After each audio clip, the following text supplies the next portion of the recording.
শাক খেতে খেতে বোর হয়ে গেছি, তাই আজকে ভাবলাম পাট শাক দিয়ে মসুরির ডাল দিয়ে বানাবো। তাই জন্য শাকটা আমি কেটে ধুয়ে নিয়েছি, আর মসুরির ডাল একটা প্যানে আমি সেদ্ধ বসিয়ে দিলাম।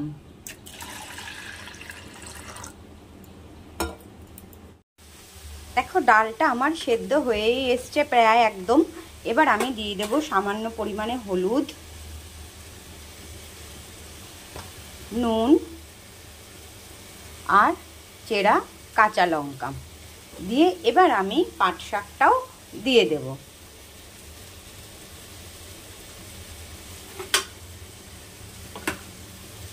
দিয়ে নাড়াচাড়া করে আমি একটুখানি সেদ্ধ করে নেব।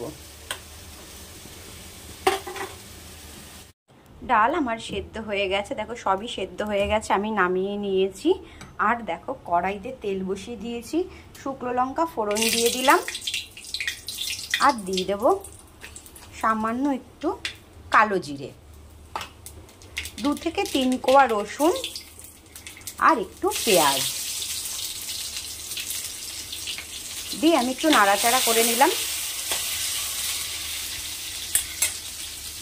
পেঁয়াজটা আমার ভাজা হয়ে গেছে, এবার আমি ডালটা দিয়ে দেব।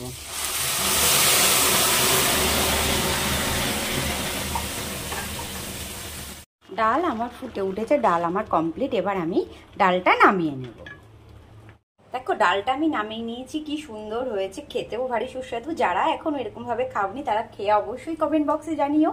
আর ডালটা তোমাদের কেমন লাগলো রেসিপিটা, তোমরা এই রেসিপিটা আগে দেখেছো নাকি অবশ্যই জানাতে ভুলো না কিন্তু।